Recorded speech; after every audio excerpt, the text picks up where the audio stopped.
everyone, and welcome back to English Pod. My name is Marco. My name is Catherine, and today we've got a very nerve-wracking situation for you. That's right, we are going to meet the in-laws. Meeting the in-laws. So who are in-laws? These are the parents of your husband or wife. Right, so in this case, you have the mother-in-law and your father-in-law. That's right. So we're meeting these people for the very first time. You can imagine how nervous the man is who's meeting his future wife's parents. Let's learn all about what they talk about in today's dialogue.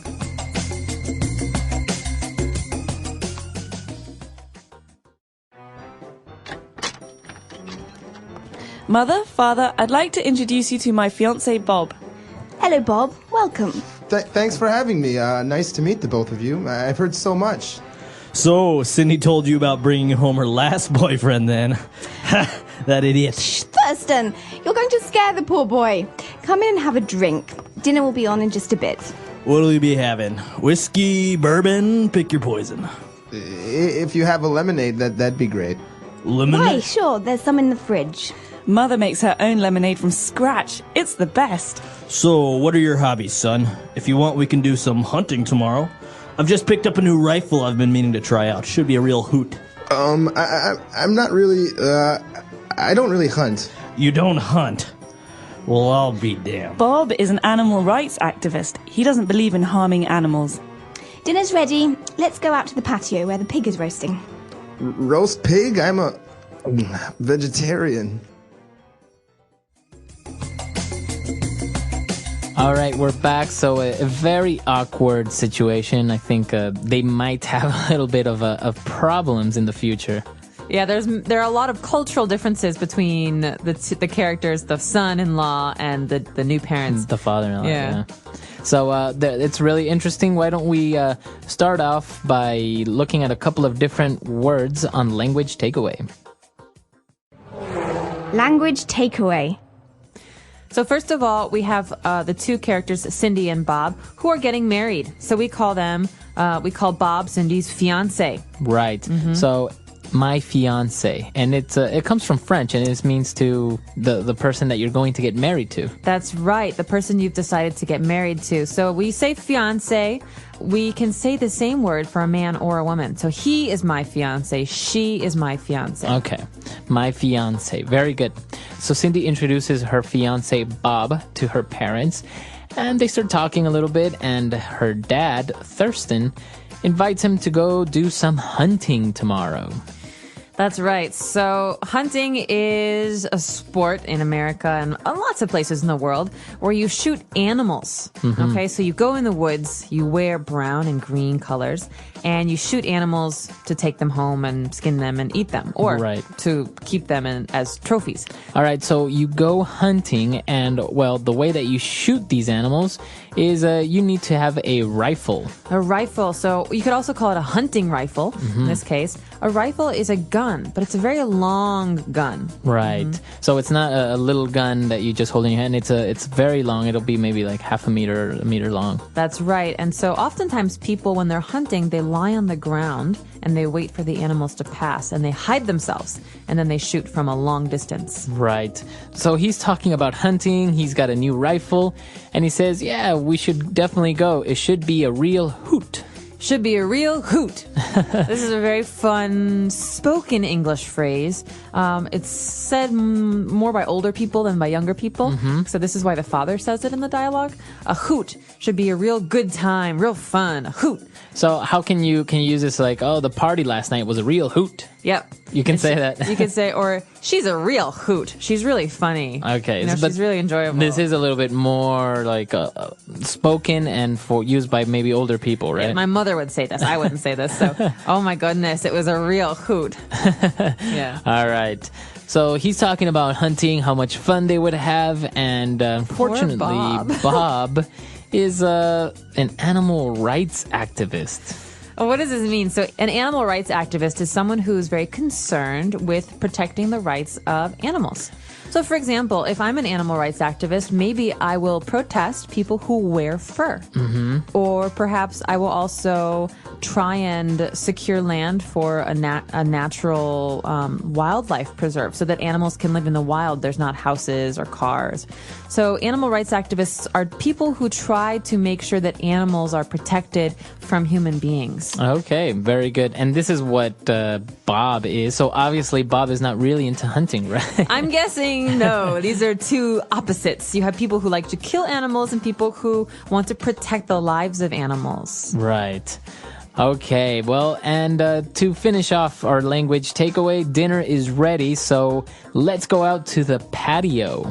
Okay, a patio is a space outside the house, usually in the back, that's paved. So there's like cement or bricks or some kind of tile. And that's where you have a table and chairs or some place to sit and rest. This is where you have a grill. So it's an outdoor area, but it's not grass. Okay, so it's not your backyard. Oh, it could be in your backyard. The patio could be in the backyard. That's right, but the ground in the patio is not grass. It's some kind of material like cement or brick. Or wood. Okay, very good. So great words there. Why don't we listen to the dialogue again? And we'll be back in a bit with Fluency Builder. Fluency Builder. All right, we're back. So we have 3 great phrases here on Fluency Builder. Why don't we start off with the first one? So the first one, we have to go back to the very beginning of this dialogue and think about these people who are introducing each other for the very first time. Cindy says, I want to introduce you to my fiance, Bob. Bob says to Cindy's parents, I've heard so much. I've heard so much. Okay, so this phrase, you can usually use it when you meet somebody for the first time. I've heard so much about you. That's right. So the longer version is I've heard so much about you. Basically, you're saying, listen, Cindy talks about you a lot. I've heard really nice things.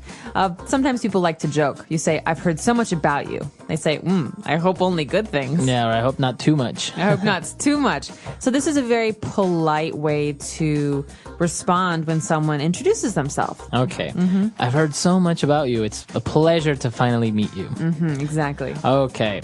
So they started talking, and actually Thurston offers him a drink. He says, well, what do you want? Whiskey, bourbon, pick your poison. All right. This is one of my very favorite phrases in English. The father-in-law wants to give the new son-in-law a drink, and there are many different options. So pick your poison means pick your drink. You might hear this at a bar. What do you want to drink? Well, pick your poison. Right. You could have whiskey, rum. So usually we're just talking about alcoholic drinks. Okay, so you wouldn't really use this for juices or water or something like that. Nah. Okay. This is for alcohol. Okay, so if you say pick your poison, that's for alcohol, right? Or maybe you can ask somebody what they're drinking. You would say, what's your poison? Yeah, what's your poison? Okay. So poison in this case is a slang term for alcohol. Very good. And finally, when Cindy was talking about lemonade that her mother makes, she said she makes it from scratch, to make something from scratch. You could say, my mother makes chocolate chip cookies from scratch. This means to not to buy something in the store, but to make it all yourself from nothing. So making lemonade from scratch means taking lemons, cutting them, taking the juice, adding some sugar. So you're making it from nothing. Okay. You're not using some kind of kit or some kind of, canned drink from the store. Okay, so for example, maybe some Italians in Italy make their spaghetti from scratch with flour, and they knead it and they make everything from scratch. Wow, so you don't buy a box of spaghetti, but you actually have to cut the spaghetti and pull it. And Exactly. yeah, very, very hard work. So to make something from scratch, and usually you can add the something goes in between, right? To make lemonade from scratch, make bread from scratch. Make ice cream from scratch. Okay, so those are our 3 phrases for today. Let's listen to the dialogue for one last time, and we'll be back to talk about this very, very interesting topic.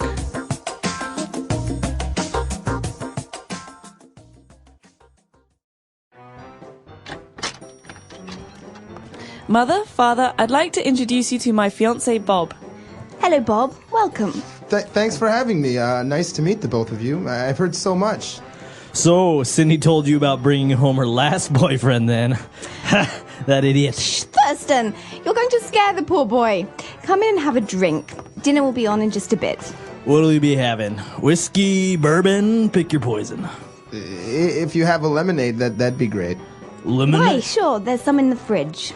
Mother makes her own lemonade from scratch. It's the best. So, what are your hobbies, son? If you want, we can do some hunting tomorrow. I've just picked up a new rifle I've been meaning to try out. Should be a real hoot. I'm not really, I don't really hunt. You don't hunt?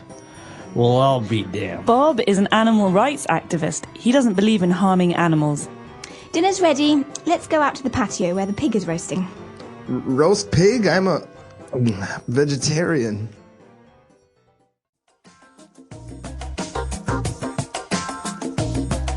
This is a very scary topic for a lot of people. I think they get very nervous introducing themselves because, in this case, Bob is going to be marrying Cindy. So these are going to be his in-laws forever. Yeah, and it seems interesting the differences, as you mentioned before, between the father-in-law who's very much into hunting and drinks and likes roast pig, whereas this guy is more of an animal rights activist, doesn't drink. He's a vegetarian. He doesn't eat meat. So I think it would be very complicated. And I think this happens a lot also with people from different cultures, right? Mm-hmm. Maybe you're Asian and you're marrying an American or something like this. Yeah, that's right. I think it can be very, very difficult. I recently went to a wedding between a Chinese girl and an American guy. And it was amazing to see all these people getting together because the families were so different. But they all got along really well. It was really fun. They were all very supportive. They were just excited for their kids. Yeah, but I think it can be a little bit difficult, right? I mean, being in a family where the culture is so different or the traditions and the customs are strange to you. But it's exciting because then as a family, the young people who are getting married, they can pick the traditions they want and make new traditions. Mm-hmm. So this is a very interesting topic. We want to know maybe if you are married, how did it go when you met your in-laws? Are you very different or did you get along very well? Or how is it in your country? Yeah, please do let us know. Our website is englishpod.com. We hope to see you there. All right, everyone. Bye. Bye.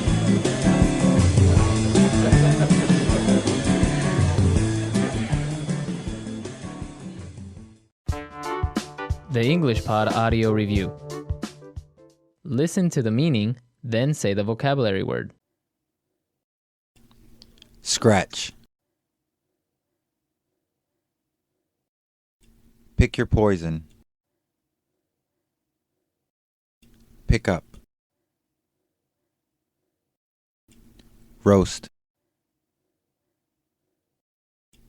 Activist. Well, I'll be. Let's try that faster. Scratch. Well, I'll be. Pick up. Roast. Activist. Pick your poison. Now say the word and hear it in a sentence. Scratch. Scratch. Scratch. Scratch. Scratch. Scratch. Pick up. Pick up. Pick up. Well, I'll be. Well, I'll be. Well, I'll be. Activist. Activist. Activist.